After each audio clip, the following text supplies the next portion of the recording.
মনে রাখবেন আল্লাহ পাকের কাছে জবাব দিতে হবে। দুনিয়ায় আমি আপনি যদি মনে করি এটা আমার ব্যক্তিগত ব্যাপার, দুনিয়াদারি ব্যাপার, আমি কার সঙ্গে উঠবো, কাকে সাপোর্ট করব, কার সঙ্গে সম্পর্ক রাখবো, এটা আমার দুনিয়াদারি ব্যাপার। না না না, কোনো জিনিস তোমার আমার জন্য দুনিয়াদারি বলে পাশ কাটিয়ে চলে গেলে হবে না। কেন তুমি আমি বিশ্বাসী, আখিরাত বলে আছে, কবর বলে আছে, জান্নাত বলে আছে, জাহান্নাম বলে আছে। তুমি আমি যদি ইমানদার হই তাহলে তোমাকে আমাকে মনে রাখতে হবে, মান আহাব্বা লিল্লাহ ওয়া আবগাদা লিল্লাহ ওয়া আতা লিল্লাহ ওয়া মানআ লিল্লাহ ফাকাদ ইস্তাকমাল আল ঈমান। ভালোবাসবেন আল্লাহর জন্য, দুশমনি করবেন আল্লাহর জন্য, আত্মীয়তা করবেন আল্লাহর জন্য, বিচ্ছেদ হবেন আল্লাহর জন্য, তবে আপনি ঈমানের মজা পাবেন, আপনি প্রকৃত ঈমানদার।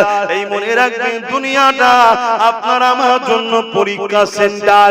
এখানে আপনাকে প্রতিটা কদমে আপনার রব পরীক্ষা নিচ্ছে, আপনাকে খেয়াল রাখতে হবে। এই মুহূর্তটা এমন ভাবে কদম ফেললে হবে না যে কদমটা আল্লাহ পাক নারাজ হয়ে যায়, ওই কদম তুললে হবে না, ওখানে গেলে হবে না। কিন্তু দুঃখের বিষয়, আজ দুনিয়ার জমিনে সবত খারাপ হয়ে যাওয়ার জন্য আমার ঘরের যুব সমাজ স্রোতের মতো খারাপের দিকে চলে যাচ্ছে। এই জন্য আল্লাহ জানিয়ে দিল, ইয়া আইয়ুহাল্লাযীনা আমানু তাকুল্লাহ, হে বিশ্বাসী ঈমানদারেরা, তোরা আমি আল্লাহ আমাকে ভয় কর, ওয়াকুনু মা'আস সাদিকিন, এবং সত্যবাদীদের অনুসরণ কর। এই সত্যবাদী কারা? ইহদিনাস সিরাতাল মুস্তাকিম, মুস্তাকিম যারা, মুস্তাকিম কারা? সিরাতাল্লাযীনা আন'আমতা আলাইহিম, যাদের উপরে আল্লাহ ইনাম দিয়েছে। আল্লাহ কাদের উপরে ইনাম দিয়েছে? মিনান নাবিয়িন ওয়াস সিদ্দিকিন ওয়াস শুহাদা ওয়াস সালিহিন। এই চার শ্রেণীকে আল্লাহ প্রিয় বন্ধু বলেছে, এদের দলভুক্ত হয়ে দুনিয়ার জমিনে থাকতে হবে। কেননা রাসূলুল্লাহ জানিয়ে দিলে আখিরি জামানাতে একটা সময় আসবে আমার উম্মতিরা বড়ই মার খাবে। উলফত মদিনে সে यूं ही मेरे आका का रोज़ा मदीने में है, मैं मदीने की जानिब ना कैसे खींचूं, मैं मदीने की जानिब ना कैसे खींचूं, मेरा दीन दुनिया मदीने में है। अर्श अज़ीम पे जिसका बड़ी शान है, रोज़ाए मुस्तफ़ा जिसकी पहचान है, रोज़ाए मुस्तफ़ा जिसकी पहचान है, जिसका हम पल्ला कोई मुअल्ला नहीं, जिसका हम पल्ला कोई मुअल्ला नहीं, एक ऐसी मुहल्ला मदीने में है। अल्लाहुम्मा सल्ली अला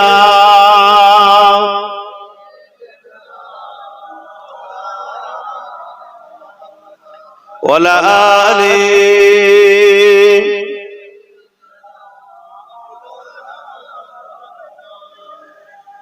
ये शहर मुस्तफा है, मदीना करीम है,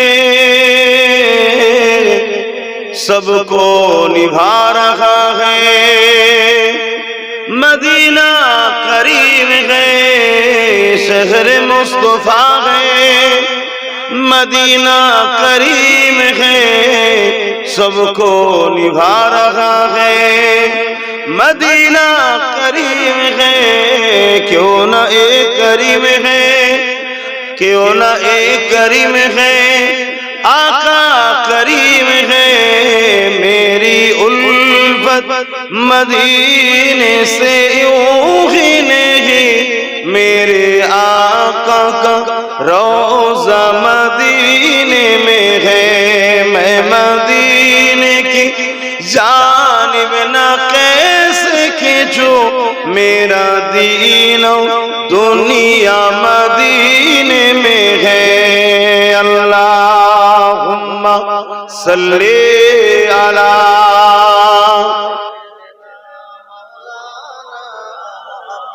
वला आली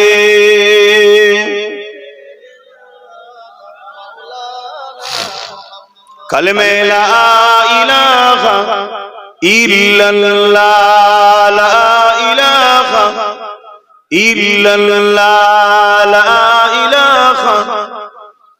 ला इलाहा इल्लल्लाह मुहम्मदुर रसूलुल्लाह।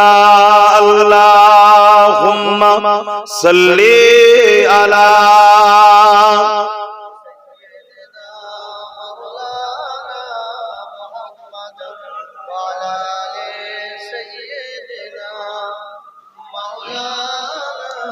আমার আব্বা জানেরা, ভাইরা, নওজোয়ান তরুণেরা, যুবকেরা, ছোট ছোট বাচ্চারা, উলামা হযরত, হাফেজে কোরআন, নামাজি, মুত্তাকি, পরহেজগার ইমাম সাহেব বোনেরা, দূর দূরান্তে অবস্থিত আমাদেরই সকলের আম্মা ও বোনেরা, সময় বড় কম, তাই লম্বা চওড়া ভূমিকা নয়, মূল জায়গায় চলে আসি। আল্লাহ দরবারে একবার শুকরিয়া আদায় করি, আল্লাহ আমাদেরকে ইসলাম ধর্মের অনুসারী করেছেন, কোরআনের মতো কিতাবকে গাইড বুক হিসাবে পাঠিয়েছেন, দোনো জাহানের সুলতান, নবীদের নবী মুহাম্মদ আরবি সাল্লাল্লাহু আলাইহি ওয়াসাল্লামের উম্মত উম্মতি করেছেন। তাই সকলে জবান খুলে বলি আলহামদুলিল্লাহ। ভাইরা আমার, এই পৃথিবীতে আরো হাজারো ধর্ম আছে, যার যেটা পছন্দ, যার যেটা বিশ্বাস, যার যেটা আস্থা, যার যেটা ভালোবাসা তার কাছে। আমি কোন ধর্মের পক্ষে বিপক্ষে বলার কোনো ইন্টারেস্ট রাখি না, আর বলতে আসিও না। আমি এসেছি আমার দিনের পক্ষে, আমার দিনের দুশমনদের বিরুদ্ধে। আমার লড়াই ওপেন বলছি, কোন হিন্দু, দলিত, আদিবাসী, সাঁওতাল, বাগদি, খ্রিস্টান, মতুয়া কারো বিরুদ্ধে আমার লড়াই নয়। আমার লড়াই সন্ত্রাস, জালিম, অত্যাচারী, সমাজ বিরোধী মানবরূপী কিছু পশু আছে, তাদের বিরুদ্ধে আমার লড়াই। তাদের কি ধর্ম আমি জানি না, এতটুকু জানি তারা মানব সুরাতে পশু, তারা মনুষ্যত্বের নামে কলঙ্ক। ইসলাম তাদের বিরুদ্ধে যুগে যুগে লড়াই করেছে, আজও আমি লড়াই করি। আমার সমাজ, আমার জাতিকে ওরকম মানুষ হওয়া থেকে দূরে থাকা এবং ওদের সহবত থেকে দূরে থাকার বোঝাবার চেষ্টা করি। একেবারে সংক্ষেপ সময়, তাই এক কথাই ভূমিকা দিয়ে দিলাম। মনে রাখবেন, আমরা বাপ আদম, মা হাওয়া সন্তান। মুসলমান হোক, হিন্দু হোক, আদিবাসী হোক, যেই হোক, প্রত্যেকটা মানুষের প্রথম বাবার নাম হচ্ছে আদম, আর প্রথম মায়ের নাম হচ্ছে হাওয়া। এই দিক দিয়ে আমরা সবাই কিন্তু মানুষ জাতি, ভাই ভাই, কেউ আমাদের পর নয়, সব আপন। কিন্তু আমরা তাওহীদের বিশ্বাসী, রিসালাতের বিশ্বাসী। তাই আমার ধর্ম, আমার উৎসব আমার কাছে, যার পছন্দ তার ধর্ম, তার উৎসব তার কাছে। বাকি সব জায়গাতে আমরা প্রতিটা মানবপ্রেমী মানুষ একে অপরকে সহযোগিতা করব, এটাই হযরত নবী মুহাম্মদ সাল্লাল্লাহু আলাইহি ওয়াসাল্লাম শিক্ষা দিয়েছে। এটার নাম ইসলাম। জোরে বলুন সুবহানাল্লাহ। আমরা কিছু মানুষ বহুত প্ল্যান মাফিক উম্মতে মুহাম্মাদীকে ইসলামের একটা বড় অংশ থেকে দূরে সরিয়ে দিয়েছে। ইসলাম দুটো পাট্টির উপরে দাঁড়িয়ে আছে। এই যে আস্তে আস্তে দেখছিলাম রেল লাইন, দেখবেন দুটো পাটি বিছানো আছে, তার উপর দিয়ে রেল গাড়িটা যায়। ইসলাম নামক গাড়িটা যায় দুটো পাট্টির উপর দিয়ে। কোরআন তার প্রমাণ দিচ্ছে, তা'মুরুনা বিল মা'রুফ ওয়া তানহাউনা আনিল মুনকার। একটা পাট্টির নাম হচ্ছে ভালো কাজ করো, ভালো কাজের প্রতিষ্ঠিত করো, আর একটা পার্টির নাম হচ্ছে অন্যায় করো না, অন্যায়কে মিটিয়ে দাও। তাহলে ইসলাম শুধু ভালো কাজ করব এটুকু করে সীমাবদ্ধ নয়। একদিকে যেমন ভালো কাজ করো, করতে হবে, করা প্রতিষ্ঠিত করো, অপরদিকে অন্যায়কে মিটাবার নামও ইসলাম। ধরে বলুন সুবহানাল্লাহ।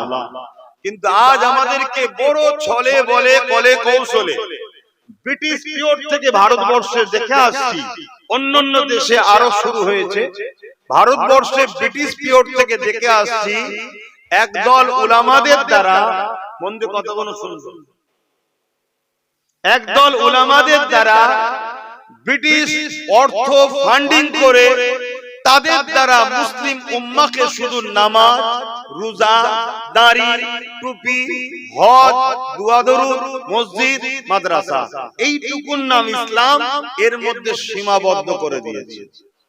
এটা একটা প্ল্যান, যাতে করে মুসলিম সমাজ প্রতিবাদী মেন্টালিটি যেন ভুলে যায়, জুলুমের বিরুদ্ধে মেন্টালিটি যেন ভুলে যায়, এদের যেন প্যারালাইসিস রোগী টাইপের হয়ে থাকে, বেঁচে থাকবে একটা জ্যান্ত লাশ, টাইমে টাইমে শুধু খাবার টাইমে কিছু খাইয়ে দেবে, গালহা করে খেয়ে নেবে, পড়ে থাকবে। এই ধরনের একটা সমাজের বুকে ইসলামের অনুসারীদের ঘরে বড় প্ল্যান মাফিক আমাদের ঘরে বানিয়েছে তথাকথিত, সবাই নয়, তথাকথিত ব্রিটিশদের অর্থে পরিচালিত একদল উলামা, দাবিদার, মুনাফিক মুসলমান। আজও সেই ধারাবাহিকতা কিন্তু চলে আসছে। কেন? একটা কথাই আছে, মুসলিম হলো বীরের জাত। এরা যদি কখনো খেপেছে, কত বড় বড় সাম্রাজ্য, পারস্য, রোম, কেসরা, কাইসার, হিটলার, চিঙ্গিস খান, হতভাগা আকবর, ব্রিটিশ, সব হুকুমত তখনই শেষ হয়েছে যখন এজাজ জেগেছে। আর এজাজ যখন ঘুমিয়েছে, তখন পকেট মাররাও নিজেকে হিরো বানিয়ে সমাজে ঘুরে বেরিয়েছে। এজন্য এজাজকে সর্বসময় ট্রেনিং দাও মসজিদের কথা, মাদ্রাসার কথা, রোজার কথা, দাড়ি রাখো, টুপি পরো, হজ করো, এগুলো করো। কিন্তু আমরা ভুলে গেছি এখনো ইসলামের মধ্যে আছে, অস্বীকার করছি না, কিন্তু এখনো ব্যক্তি জীবনের জন্য।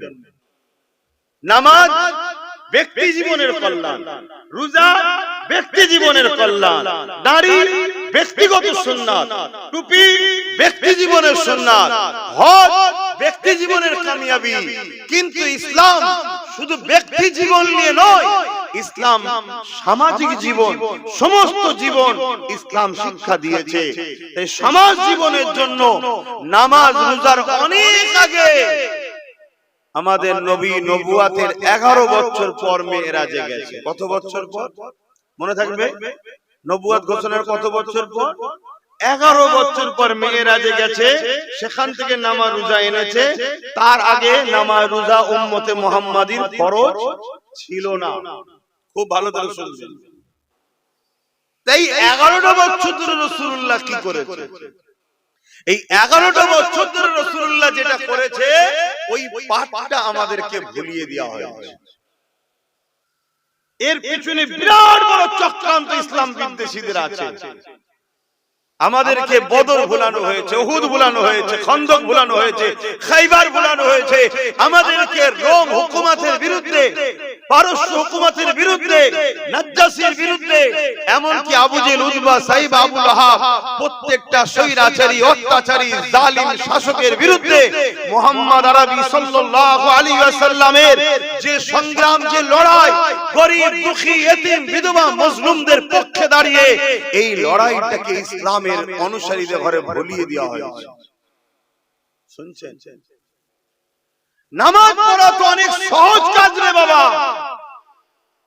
একটা মজলুমের পক্ষে দাঁড়িয়ে জালিম সন্ত্রাসের বিরুদ্ধে লড়াই করে একটা অসহায় গরীব দুঃখীর অধিকারকে পাইয়ে দেওয়া, এটা নামাজের থেকে অনেক কষ্টের কাজ এবং আল্লাহর দরবারে এর ফজিলত অনেক বেশি। জোরে বলুন সুবহানাল্লাহ।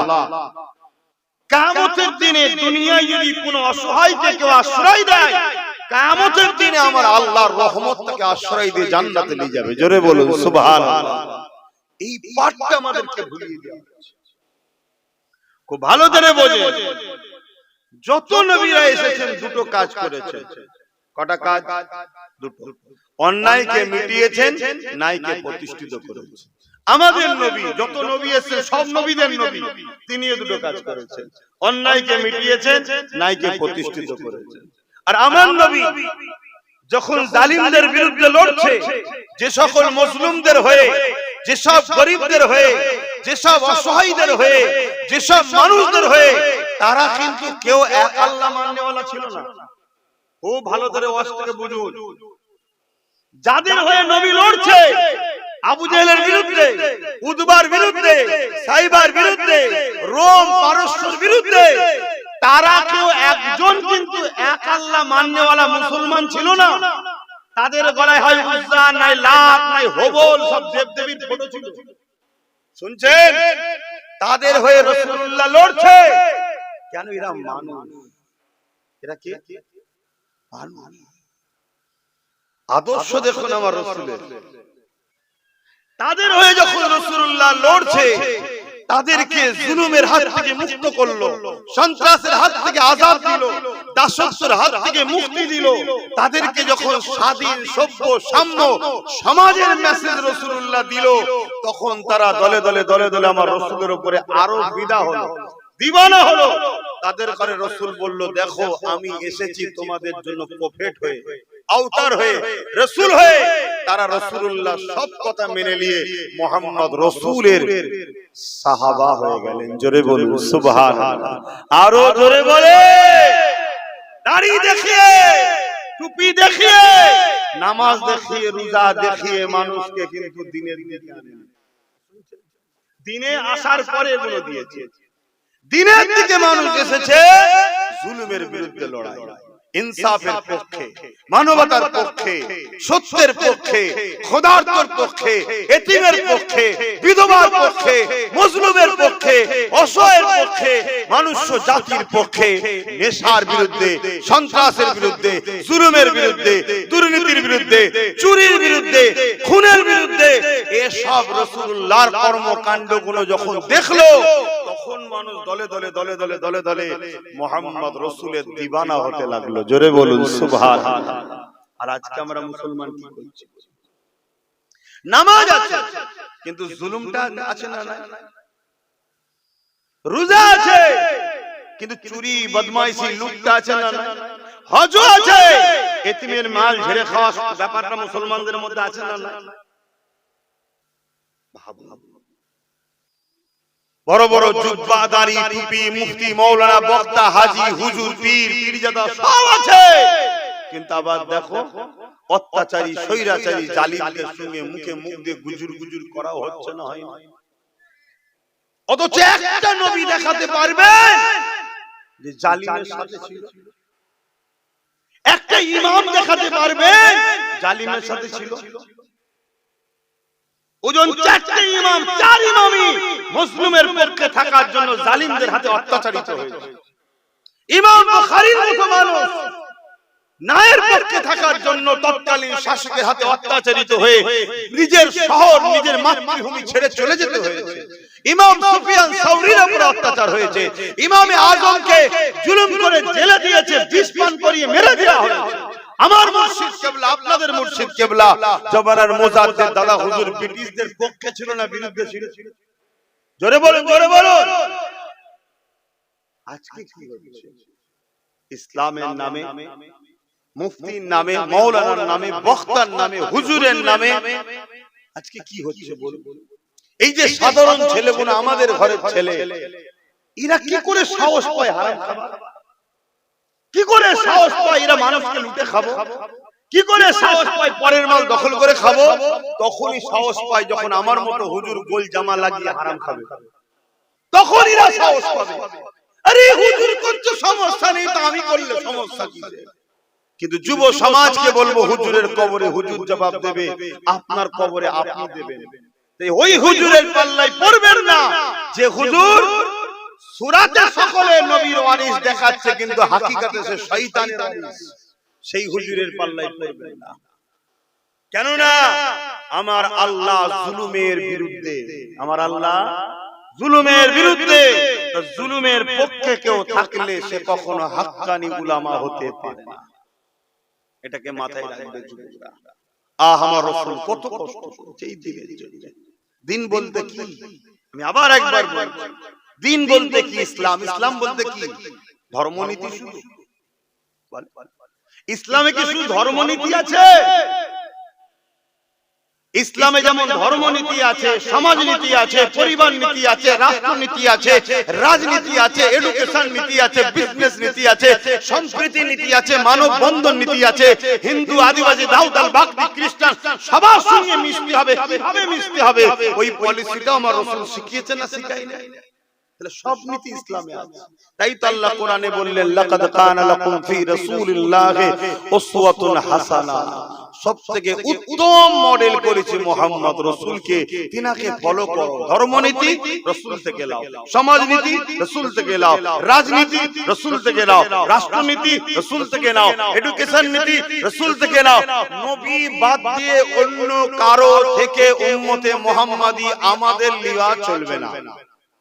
বাকি কে কি করছে আমার দেখার দরকার নেই, বাকি কে কি করছে আমার দেখার দরকার নেই।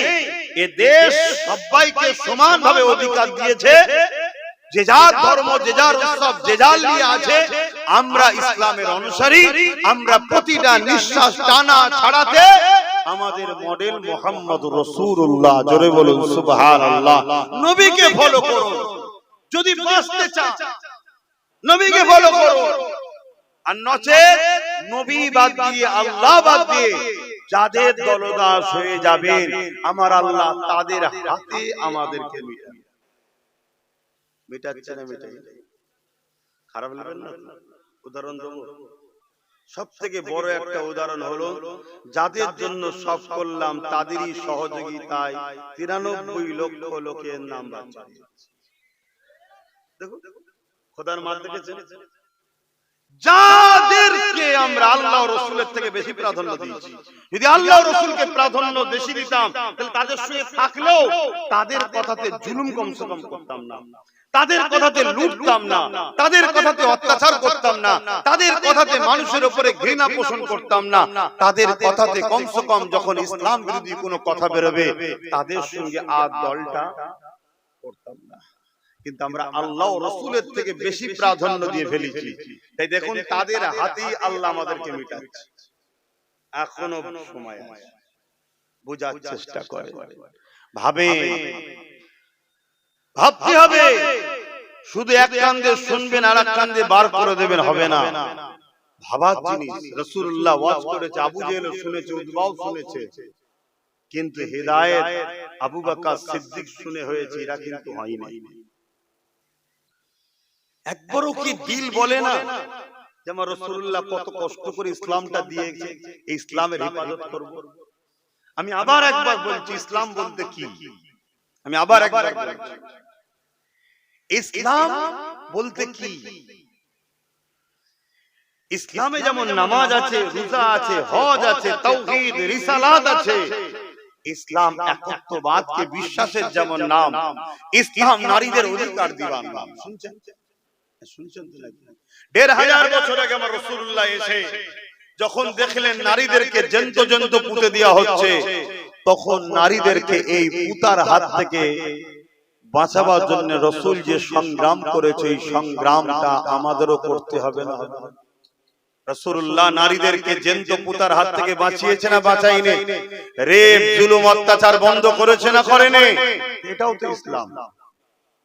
কিন্তু আমরা তাদের হাত থেকে বাঁচানো তো দূরের কথা, আমরা দেখতে পাচ্ছি এই বাংলায় এমনও লোক আছে যারা প্রকাশ্য বলে বেড়াচ্ছে যে ইসলামে নাকি রেপ করা ভালো কাজ। বললেন না নাউজুবিল্লাহ? আচ্ছা, এই কথাটা সোশ্যাল মিডিয়ায় চতুর্দিকে যাবে না যাবে না? এর কোন প্রোটেস্ট হয়েছে? ওই লোকটা যে বলেছে ইসলামে রেপ করা ভালো কাজ, সে লোকটা এক তো সংবিধান বিরোধী বলেছে, সাম্প্রদায়িক কথা বলেছে, দাঙ্গা লাগাবার কথা বলেছে, জাতিকে একটা বিশেষ সম্প্রদায়কে টার্গেট করে ঘৃণা পোষণ বাকি মানুষের কাছে জন্মাবার জন্য মিথ্যাচার করেছে। এরপরও তার কোনো শাস্তি হয়েছে? কেন হয়নি? সে কি তাহলে ঠিক বলেছে? তাহলে শাস্তি হলো না কেন? কেউ একজন একটা ফটো তোলার শখ একটা লোকের আছে ভাই, অনেক জায়গায় যে ফটো নেবে, কেউ এমন একজন আছে ফটো নিবার শখে কোন জায়গায় লাস্টে গিয়ে উঠে একটু বড় বড় কথা বলে দিয়েছে, তাকে পুলিশ ধরে নিয়ে গেছে, বলছে একদম মেন মাকড়াকে ধরে ফেলেছে। কেন? সে নাকি উস্কানিমূলক কথা বলেছে। একে যদি উস্কানিমূলক কথা বলার জন্য যদি টার্গেট করা হয়, তাহলে এত বড় একটা কথা বললো ইসলামে নাকি রেপ করা ভালো কাজ, তার বিষয়ে এত কেস হওয়ার পরও তাকে কিন্তু ধরেছে কি? তাহলে ভাই বোনের মিলটা কেমন দেখছেন? চলে আসুন, যে ধর্ম হিংসা আর অহংকারকে আল হাসাদু ইয়াকুল হাসানাতু কামা তাকুলুন নারুল হাতাবা, রাসূল বলছে অহংকার আর হিংসা এত খারাপ জিনিস, মানুষের নেক আমলকে কাঠ যেমন পুড়ে পুড়ে খেয়ে শেষ করে দেয়, মানুষের নেক আমলকে পুড়ে শেষ করে দেবে। অহংকার হিংসা ইসলামে কোনো জায়গা নাই। সেই ইসলামের কোরআনের সূরা তাওবার 5 নম্বর আয়াতে নাকি হিংসা ছড়াচ্ছে এরকম একটা কথা বলল, তাকে কি অ্যারেস্ট করেছে? কথা শুনছেন? তাহলে ভাবুন, অথচ সেই ইসলাম মের পক্ষে যদি কেউ কথা বলে তাকে কিন্তু টার্গেট করা হবে, তাকে কিন্তু হ্যারাসমেন্ট করা হবে। কেউ গরিবের পক্ষে আওয়াজ তুললে তাকে কিন্তু টার্গেট করা হবে। আমি আবার একবার বলছি, পিপাসিত মানুষের পিপাসা মিটাবার নাম ইসলাম, ক্ষুধার্ত মানুষকে খানা খাওয়াবার নাম ইসলাম, অন্নহীনকে অন্ন দিবার নাম ইসলাম, বস্ত্রহীনকে বস্ত্র দিবার নাম ইসলাম, বাসস্থানহীনকে বাসস্থান করে দিবার ব্যবস্থা করার নাম ইসলাম।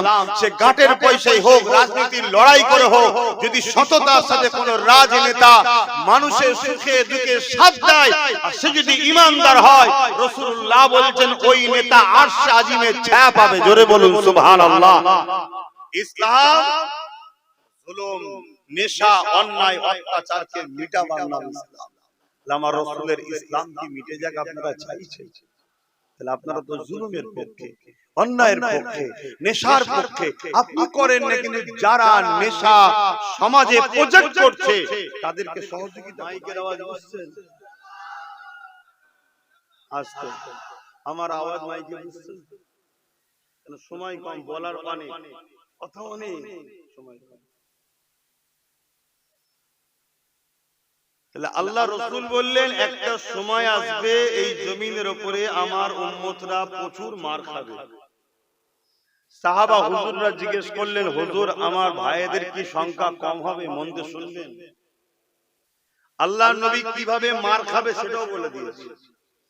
আল্লাহর নবী বলছেন, ক্ষুধার্তরা খাবারের থালের উপরে যেভাবে ঝাঁপিয়ে পড়ে আমার উম্মতের উপরে একদল ঝাঁপিয়ে পড়বে। আমরা দেখছি না পুরো দেশ জুড়ে, আমার রাজ্য জুড়ে বিভিন্ন জায়গায় ভিড় মুসলমানকে পিটিয়ে পিটিয়ে মেরে ফেলছে, দেখছেন না? দেখেন রাসূলুল্লাহর কথা মিলছে তো? মিলবে। সব মিশ হতে পারে, আমার রাসূলুল্লাহর কথা কখন মিশ হবে না? কারণ নবীর মুখ কথা আল্লাহ। জোরে বলুন সুবহানাল্লাহ। রাসূল বললেন আমার উম্মতের উপরে একদল মানুষ, ক্ষুধার্ত পশুরা যেভাবে খাবারের উপর ঝাঁপিয়ে পড়ে তাদের উপরে ঝাঁপিয়ে পড়ে একটা সময় আমার উম্মতদের উপরে প্রচুর অত্যাচার, জুলুম, মার খাবে। সাহাবা হুজুররা জিজ্ঞেস করলেন, হুজুর কারণ কি? আমার ভাইদের কি সংখ্যা কম হবে? আল্লাহ নবী কি উত্তর দিয়েছেন শোনেন। নবী বললেন, না, সংখ্যা কম হবে না। তাহলে আমরা কি সংখ্যা কম? জোরে বলুন। সংখ্যা যদি কম হতো তাহলে আমার দেশের রাজা মশাই বাংলায় ঢোকার জন্য ইচ্ছা করে মুসলমানদের নাম কেটে বাদ দিতে হতো। ওরাও জানে যে যতক্ষণ না নাম কেটে বাদ দিচ্ছি ঢোকা সম্ভব নয়। কিন্তু এখনো মাথা চুল করছে, এত নাম কেটে বাদ দিবার পরে এখনো বলছে 110-15 জের উপরে যাচ্ছে না। শুনছেন তো? তাহলে আমাদের সংখ্যাটা কত বুঝতে পারছেন? কিন্তু তারপরেও মার খাচ্ছে কারা? কথা বলবেন তো? রাসূলকে সাহাবারা জিজ্ঞেস করলেন সংখ্যা কি কম হবে? রাসূল বললেন না। তাহলে হুজুর সংখ্যা যখন কম নাই তাহলে মার খাবে কেন? আমরা 313 জনে মার খাইনি, আর ওদের সংখ্যা বেশি হবে তাও মার খাবে বলছেন কেন? আল্লাহর নবী বলেছিলেন প্রথম নম্বর কারণ তারা মৃত্যুকে ভয় করবে, আল্লাহকে ভয় করবে না। শুনছেন? কাকে ভয় করবে? মৃত্যুকে ভয় করবে, আল্লাহকে ভয়। আজকে আমাদের অন্তরে আল্লাহর ভয় আছে না মৃত্যুর ভয় আছে? মৃত্যুর ভয় ঢুকে গেছে, এজন্য মার খাচ্ছে। ওজন মৃত্যু থেকে রেহাই কেউ পাবে না, আর মৃত্যু 1 সেকেন্ড আগেও আসবে না, 1 সেকেন্ড পরেও আসবে না। যার যে টাইম সে টাইমে আসবে। আমরা মৃত্যুকে ভয় করি, আল্লাহকে ভয় করা ছেড়ে দিয়েছি। আমরা তাগুতি শক্তিকে ভয় করি, আল্লাহকে ভয় করা ছেড়ে দিয়েছি। শুনছেন? আজ বড় দুঃখ। অথচ রাসূল বললেন যার হৃদয়ে আল্লাহর ভয় থাকবে দুনিয়ার জালিম তাকে ভয় করবে। জোরে বলুন সুবহানাল্লাহ। কোন দেশে যদি পারমাণবিক শক্তি থাকে ওই দেশকে অন্য দেশ ভয় করে না? করে না। তাহলে যার হৃদয়ে আল্লাহর ভয় আছে, এই সামান এই পাওয়ারটা আছে, দুনিয়ার সব জালিম তাকে ভয় করবে। আর যার হৃদয়ে আল্লাহর ভয় নেই, আল্লাহ জালিমদের অন্তর থেকে তার ভয় তুলে নেবে। এ সমাজে এখন একটা জীবজন্তুকে মারতে গিয়ে মানুষের যতটা না ভয় লাগে, মুসলমান মারতে গিয়ে মানুষের কোনো ভয় লাগে না। ওপেন কম্পিটিশন শুরু হয়েছে, মুসলমান মারলেই বড় পোস্ট পাবে, মুসলমান মারলেই টিকিট পাবে, মুসলমান মারলেই তোমাকে হাইলাইট করা হবে। কি চলছে না চলে না? কম্পিটিশন, কে কটা মারতে পারে। এই জায়গাটায় আমরা আসলাম কেন? যারা মারছে আমি তাদেরকে শুধু দোষারোপ করব না, আমরাও তো মার খাওয়ার উপযুক্ত হয়েছি। প্রথম নম্বর কারণ আল্লাহর ভয় চলে গেছে। অথচ হযরত ইব্রাহিম খলিলুল্লাহ তিনি আল্লাহকে কত ভয় করতেন, অথচ আল্লাহ তিনাকে বন্ধু বলেছে।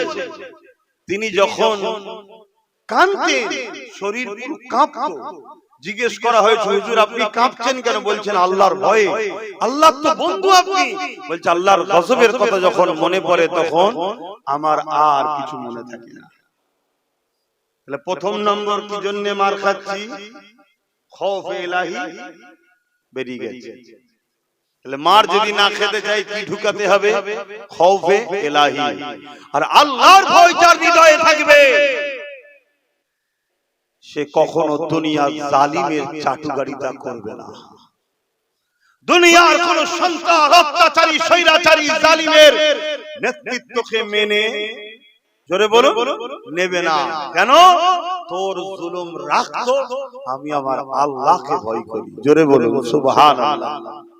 দ্বিতীয় নম্বর কথা রাসূল বললেন আমার উম্মত লুবি হয়ে যাবে, এজন্য মার খাবে। আজকে আমরা লুবি হয়েছি না? কথা বলে হয়েছে।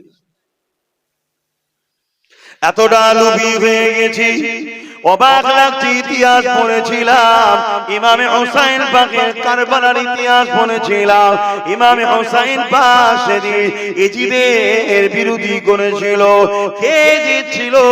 মন দিয়ে শুনবেন, আজকের জালিম শাসকদের সঙ্গে মিলাবেন। এজিদ একটা অত্যাচারী শাসকের নাম, এজিদ একটা সমাজ বিরোধী শাসকের নাম, এজিদ একটা খুনি শাসকের নাম, এজিদ একটা শরাবী শাসকের নাম, এজিদ একটা প্রজাদের উপরে অত্যাচারী শাসকের নাম, এজিদ একটা তার দরবারে নারীর নাচ নিয়ে আনন্দ ফুর্তি করত। এইরকম একটা বদমাই লম্পট চরিত্রহীন জালিম অত্যাচারী খুনি শাসক ছিল এজিদ।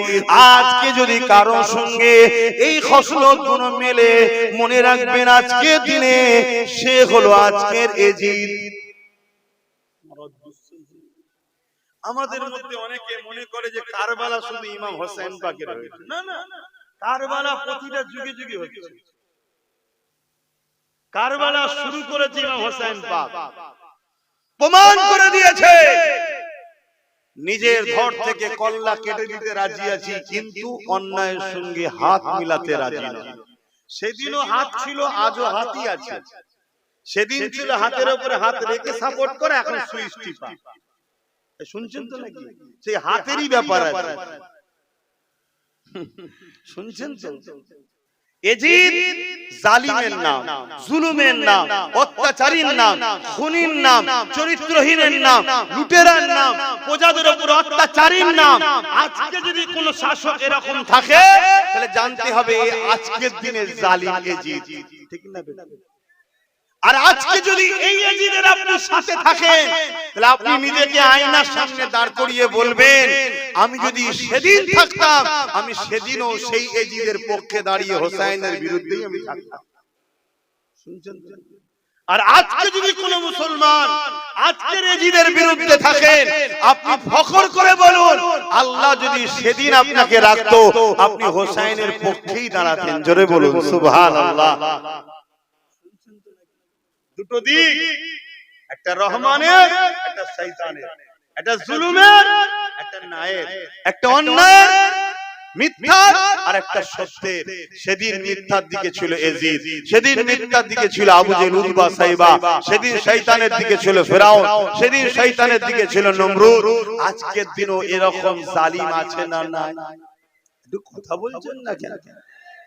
সেদিন এজিদের কাতারে 13,000 হাফেজ আলেম মুফতি ছিল, জানেন? একটু হ্যাঁ কি না বলবেন? আমার আম্মা গুলো শুনছে তো মাইকের আওয়াজ, একটু শুনুন। আম্মা, আমরা কোন পীরের ধর্ম মানি না, কোন পীরজাদার ধর্ম মানি না, কোন মুফতি মৌলানা বক্তার ধর্ম আমরা মানি না। আমরা মানি আমিনার লালের দিন মানি। জোরে বলুন সুবহানাল্লাহ। যারা আমিনার লালের দিনের পক্ষে হবে, সে যদি তার বাপ চাষিও হয়, তার বেটাকে নিয়ে নারে তাকবীর আল্লাহু আকবার দেব।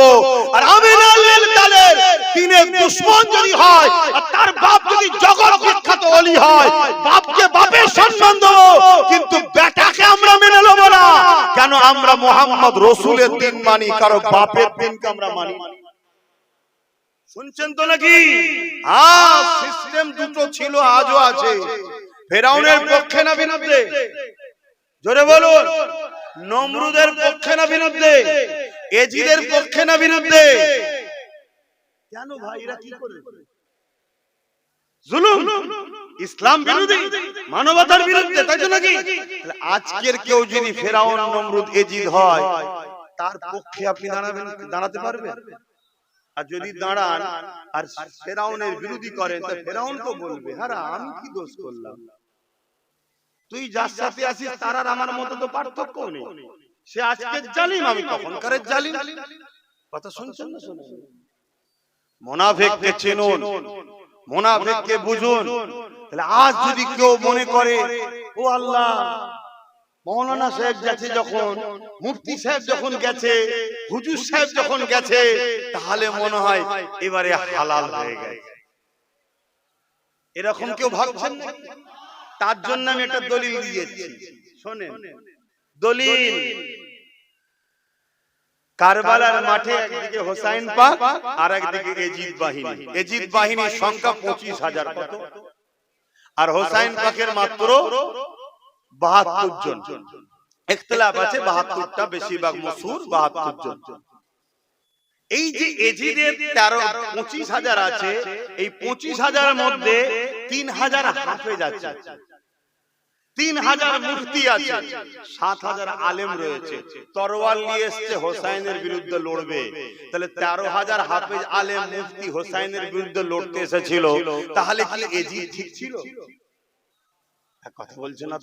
মুফতি সাহেব রয়েছে তো, হাফেজ সাহেব রয়েছে তো, মৌলানা সাহেব রয়েছে তো, এখন তো আবার হুজুরও আছে। হ্যাঁ, তাহলে জায়েজ হবে না? ঘাবড়ে যাবেন না, মরতে হবে। আল্লাহ আমাদের পরীক্ষা নিচ্ছে। আমাদের বাপকে আল্লাহ পরীক্ষা নিয়েছে না? নাই। সৈয়দনা ইব্রাহিম আলাইহিস সালাম হক কথা বলেছে, গরিবের পক্ষে, ন্যায়ের পক্ষে, তাওহীদের পক্ষে যখন কথা বলেছে, তখন তৎকালীন যে জালিম শাসক ছিল, নাম কি বলুন? নমরুদ। বলবেন তো? নমরুদ। নমরুদ কি করলো? ইব্রাহিম নবীকে বিশাল আগুন তৈরি করেছে, সে আগুনে ফেলতে যাচ্ছে। ফেলার সময় ইব্রাহিম নবীকে বলছে, ইব্রাহিম তোমার এখনো সময় আছে, কেন আমার সঙ্গে ঝগড়া করছো? মানুষকে কেন আমার বিরুদ্ধে ভুল বুঝাচ্ছ? কেন মানুষকে বিগড়াচ্ছ? মানুষ আমাকে মানছো, তোমার অসুবিধা কি হচ্ছে? তোমার দরকার হয় দুই তিনটে এলাকা এলাও, রাজত্ব করো, মজা করো, আয়েশ করো। শুনছেন তো? এটা একটা টিকিটে বিক্রি হয়ে গেছে। তখন দু তিনটে এলাকা, দেশ, পুরো পৃথিবীর রাজা ছিল নমরুদ। নিয়ে নাও, কেন আমার বিরোধী যাচ্ছ? আর যদি না লাও, আগুনে ফেলে দেবো। এখানে কেউ আগুনে ফেলবে বলছে না, তাতেই সব আমাদের দেশে খারাপ। এই সময় আব্বা জান ইব্রাহিম আলাইহিস সালাম বলেছিলেন, হে জালিম নমরুদ, আমি আমার আল্লাহকে ভালোবাসি। আল্লাহর সৃষ্টিতে ঘরে তুই জুলুম করছিস, আল্লাহর সৃষ্টিতে ঘরে ভুল রাস্তায় নিয়ে যাচ্ছিস, আমি তাই তোর বিরোধী করছি। নমরুদ রেগে গেল। মন দিয়ে শুনবেন যুবকরা, তোমাদের আব্বা হয় প্রত্যেকটা মুসলমানের পিতা ইব্রাহিম আলাইহিস সালাম। বাপের বেটা একটু খসলো খেতা দরকার। ভুল হয় জানি, আমার কি ভুল নেই? আমারও অনেক ভুল আছে। কি তা বলে দিনের সঙ্গে গাদ্দারি করবে? মানুষ জাতির সঙ্গে জুলুম করবে? খুব মন দিয়ে শুনে। তা ইব্রাহিম আলাইহিস সালামকে চরকিতে তুলেছেন, যেটা ঘুরিয়ে ফেলবে, কপিকল টাইপের একটা ঘুরিয়ে ছুঁড়ে, এত আগুনের তাপ, কাছে যেতে পারছে না। এত বিশাল আগুন, উপর দিয়ে পাখি যেতে পারে না, পড়ে যাচ্ছে আগুনে। কত ভয়ানক আগুন। ইব্রাহিম আলাইহিস সালামকে চরকিতে তুলেছে, ঠিক এমন সময় জিবরাইল সাল্লাম এসে চরকি ধরে ফেলেছে। ধরে বলছে, ভাই ইব্রাহিম, তোমাকে তো আগুনে ফেলবে, কিছু হেল্প করব? ইব্রাহিম সাল্লাম কি উত্তর দিচ্ছে শোনো। ভাই জিবরাইল, আল্লাহ আমাকে পরীক্ষা নিচ্ছে। আমি তো বলি আল্লাহকে ভালোবাসি, আমার পেটের পরীক্ষা নিচ্ছে আল্লাহ। হে আমার আম্মারা, বোনেরা, মন দিয়ে শোনেন, যা ক্ষতি করেছেন তার বলে কাজ নেই।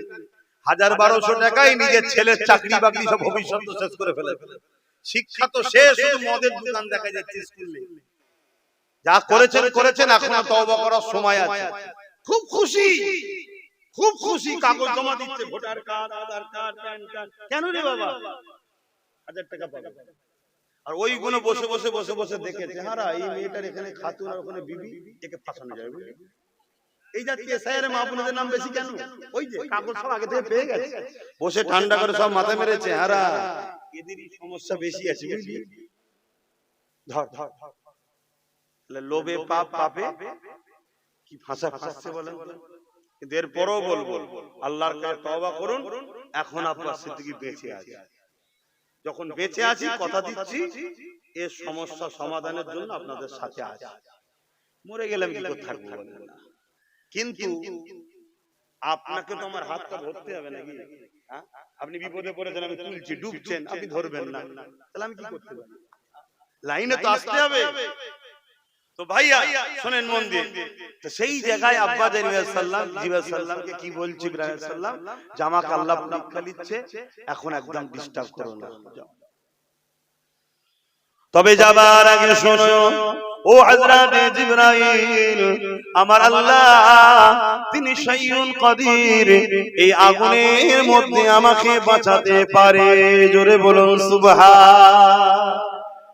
কি ঈমান দেখেন বাপ, আমাদের ঈমান। এ জিবরাইল, জান আপনি ডিস্টার্ব করবেন না, আমার আল্লাহ আমাকে দেখতে পাচ্ছে। আল্লাহ যদি চায় ইব্রাহিমকে বাঁচাবো, এই আগুনের মধ্যে বাঁচাতে পারে।